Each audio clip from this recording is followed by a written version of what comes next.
বালুহালি ক্যামের ডাবিলিউ এই 42 আর একটা নাম মাছ কিনতে আসছি দিন মানুষ কুকিন আর থানিয়ে মাছ দিয়ে ক্যাম্পত মুড়া গলাই আর রাখি দিয়ে বেল দোয়া বাত আর তো 6030 আসছি 6030টার তো আর বাত না ভাই এখন আমার তাদের মানুষ কল করে আনি আর মানুষ দজ্জে আর আড়া তো দিয়ে দিন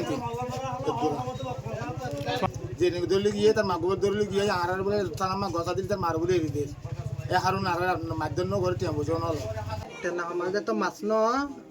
আর যা সুরা যাই বলা বলি হয় সামালা বলি মাছ হয়ে বলা হয় যাই বলা আইতে রে নাম তো হতো বলি আরে বললাম মারামে কিবা তো হতো তো সেন্সি তো লামাই আর মানুষ তো তোর ধরে লগে আরে মোরা ভিতরে বলা আর সাইড তো করে সাই আর তুমি আলাপ পাইতে 6030 টিয়া 6030 তো আর কিছু না করে তারা বেকর রাখিয়া রাখিবা যে মর তো করি আর আহে টুটি আলে আর আল্লাহ পাক পানি আনলে আরে বাদে আর হতা আর কেন করি বাদে ওটা তোমার কিছু না বুঝুন তোমার আর ওই দিবিলাইম আর মাওয়া ধরে লগে হয় তোমার আর তোমার ওই দিবিলাইম গতকালকে যে অপহরণ হয়েছিল তাৎক্ষণিকভাবে আমি এবং এলাকার মানুষকে জানিয়ে দিই তাদেরকে যেই অপহরণকারী হোক না কেন তাদেরকে ধরে আইনের আওতায় আনার জন্য তারই ধারাবাহিকতায় এলাকার মানুষ একতাবদ্ধ হয়ে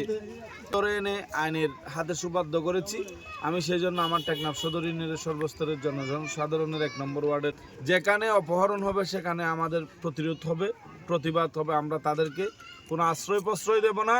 যেখানে পাবো তাদেরকে ধরে আইনের কাছে সুবাধ্য করব। সবাইকে সতর্ক থাকার জন্য অনুরোধ জানাচ্ছি।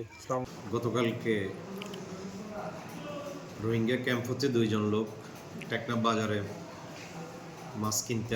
আসার সময় পথে মাঠপাড়ায় তাদেরকে সিএনজি হতে 2 জনকে অপহরণ করে নিয়ে যায় অপহরণকারীরা। আমাদের কাছে সংবাদ আসলে আমরা তাৎক্ষণিক পুলিশ ঘটনাস্থলে যাই এবং অভিযান পরিচালনা করি। মধ্য সকাল 8টার সময় ভিকটিম উদ্ধার হয় এবং 3 জন আসামি গ্রেপ্তার হয়। বিষয়ে টেকনাফ থানায় অপহরণ মামলা হয়েছে। আমরা এই ঘটনায় আরও যারা জড়িত তাদেরকে আমরা আইনের হাতে সুপর্দ করব।